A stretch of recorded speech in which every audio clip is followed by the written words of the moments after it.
morning. Today is the long run day according to Garmin. From my last video, I mentioned sinusundan ko yung Garmin coach. So today, Friday, is a long run. Well, supposedly yesterday siya, but I rescheduled it today. There's an area in Alabang. There's a stretch of road there na pwede palang tumakbo. And dun madalas talagang nag-workout, nag-exercise yung mga runners, even mga bikers. And we'll try to go there and we'll see kung talagang pwedeng mag-workout dun.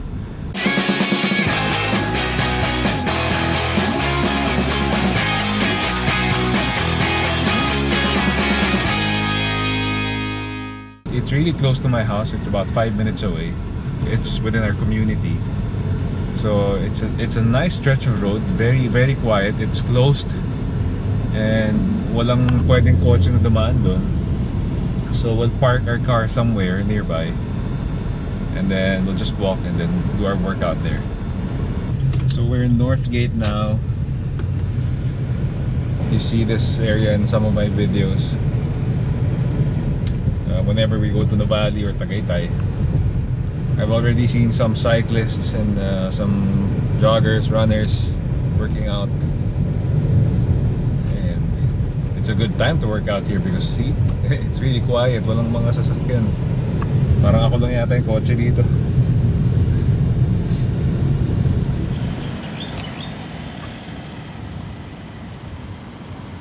So this is the road I was telling you about. Here, Westgate. Marami nagbabike dito. Ayan, I can see some cyclists already doing laps. So dyan tayo tatakbo.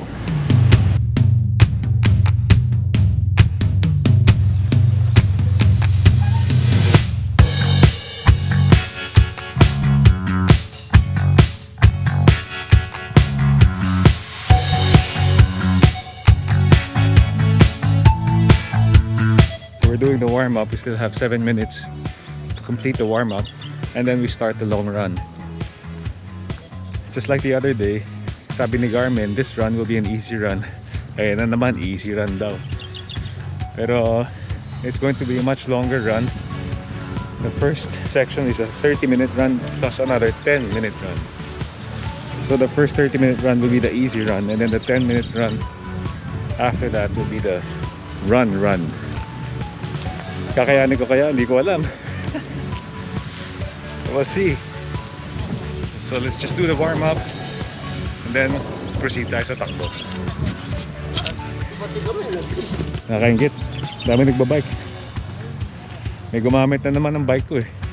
And I think nandito lang din siya sa area somewhere. Baka mamaya makasalubong natin. Diba? Sa dito walang kotse. Bawal talaga kotse dito. So laps lang tayo dito sa kalye na to. And the warm-up is about to end. It's now the start of the easy run. 30 minutes. Let's go.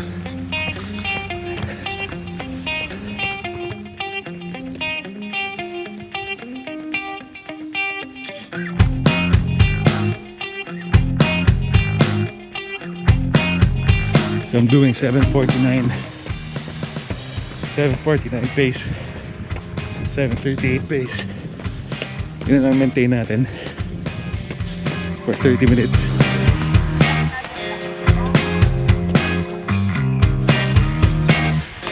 Second U-turn. We have 24 minutes left. Still maintaining 7:36 minute pace.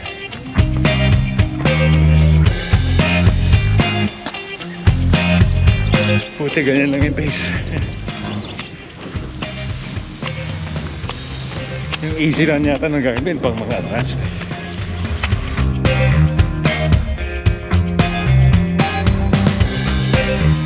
Today wala ko nakikita ibang runners or joggers dito. Puro cyclists yung mga nag-iensayo.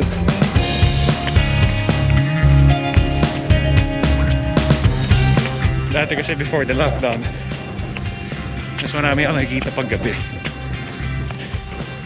Siguro yun yung mga nag-workout after office. We've completed 1/3 of the 30-minute run. 20 minutes more of this. Kanina ka pala. Kanina ka ba? Yeah. Sabi ko sa inyo, makakasalubong natin siya. Gamit na naman niya yung bike ko. Ayan o. Yung pakbakbo ko pala, alam ko ikaw niya. Siguro parang Bakit? familiar yung takbo na yun. Mukha bang ano? Mukha bang ewan pag tumakbo? Hindi. Mag-asawa mo yata talagang alam mo. Ayaw lang niya sabihin, mukha daw akong ewan tumakbo. Okay, go. Ayan, nagagalit na yung relo, nag-a-alarm. Ba't daw ako tumigil? Demanding. Talo pa ng relo yung asawa ko. Nag-alarm agad. Bawal ba kipagkwentuhan?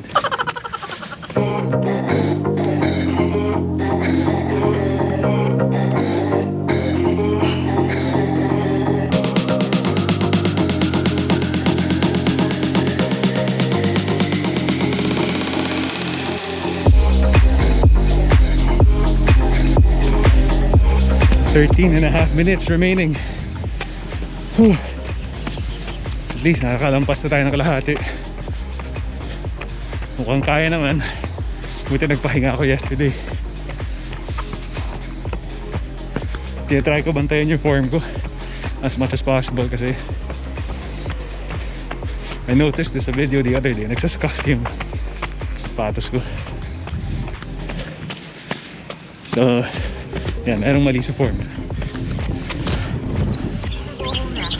There you go. Almost 15 minutes ago. 15 minutes pa? Oo. Nandiyan lang yung kotse ko eh. Nandiyan yung kotse ko sa Westgate. Pwede mo antayin if you want.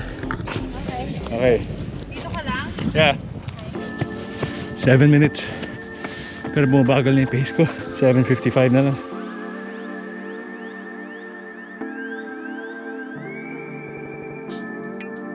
Kaya natin ito, 6.5 minutes to go. 5 minutes.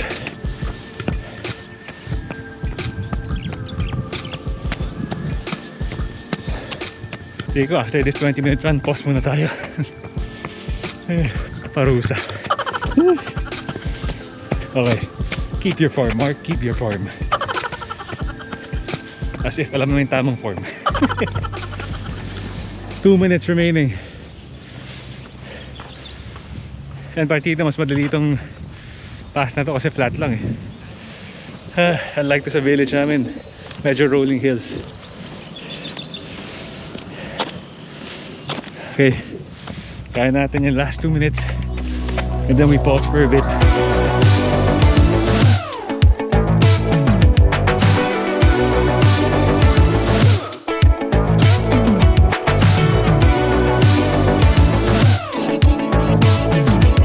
Baba ng pace ko. 8 minutes.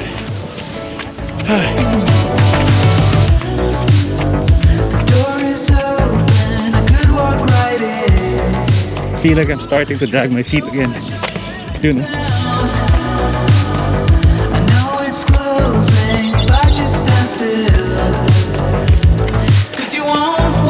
Okay, 1 minute to go.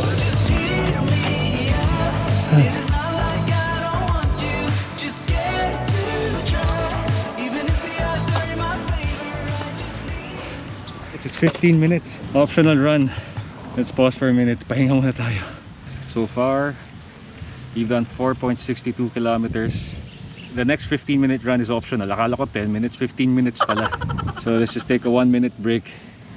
And then let's see kung kaya ko patapusin 15 minutes. Sabi ni Ian, one of my batchmates sa school, pag takbo, bahala na. Takbo mo lang. Hello Ian if you're watching.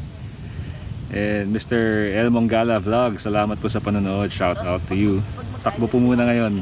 But definitely gagawa pa tayo ng mga bike vlogs. So another 30 seconds rest and takbo na tayo. Same pace lang pala yung required. Buti na lang. 12 minutes to go.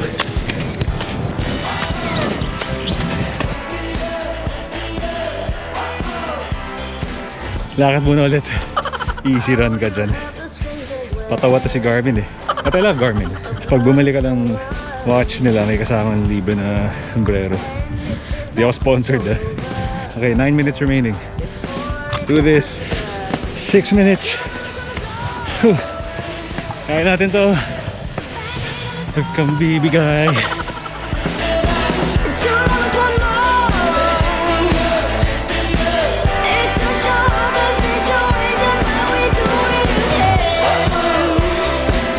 Siguro ito yung longest run ko sa Garmin. 4 minutes. 4 minutes to go. Natatawa na kayo. Kasi wow, achievement na sa kanya yan. Well, okay lang. Natatawa rin ako sa sarili ko.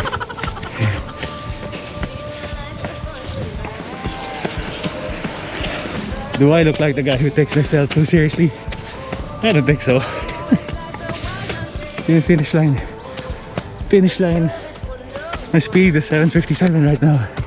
Still within range. So not bad, Mark. Hindi pa natapos yun. After this run, we have a 10-minute cool down. Pero we'll spend that 10 minutes walking back to the car.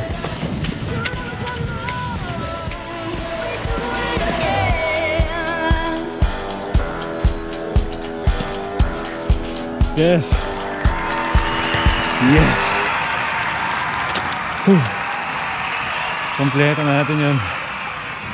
We're walking back to the car now.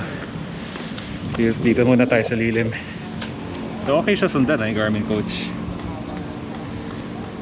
Wala lang nagbabantay ng form mo and the other stuff na kailangan bantayan pag tumatakbo. Pero program wise, I mean I don't have any comparison, pero for me parang okay naman siya for a beginner. We'll do a quick coffee run. Westgate is like a ghost town. Walang katao-tao.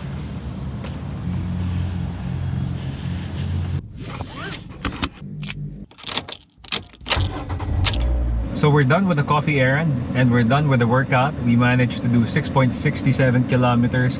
I think that's my longest run so far. I'm proud. Yeah, joke lang. I have to continue doing this for me to improve. And if we really want to do the duathlon next year, talagang pukpukan na ensayo to, run and bike. So while Bengal's using my road bike, I'll try to build my other bike para nasasabayan ko naman siya mag-ensayo na nakabisikleta. So I think naririnig nyo minsan sinasabi namin sa mga ibang videos yung bike tack, alternate natin yung takbo and bike. It's not easy, it's a commitment, and for some it's a lifestyle. I'm happy I was able to run around Alabang, hindi lang sa loob ng village kasi nakakasawa na rin sa loob ng village. And we'll continue to do more workout videos, run videos, bike videos. After the ECQ, we'll do more bike videos definitely. And syempre, yung long ride na hindi pa natin natutuloy, di ba? Okay, so there. I'll end the video here. Thank you again guys for watching. Please subscribe, and if you enjoyed the video, please hit the like button. And I'd like to thank Ian for the tips yesterday. Idol ka, Mr. Ironman. Sir Elmong Gala Vlog, shout out to you. Salamat po sa panonood. Ingat po kayo pag nagra-ride. So ride safe everyone, run safe everyone, so we continue working out and hindi mawala yung ensayo na to. So we'll all get through this pandemic. Tatapos din yan. So in the meantime, let's all stay safe and let's all stay healthy and keep fit. Thank you guys for watching. We'll see you in the next one. Bye.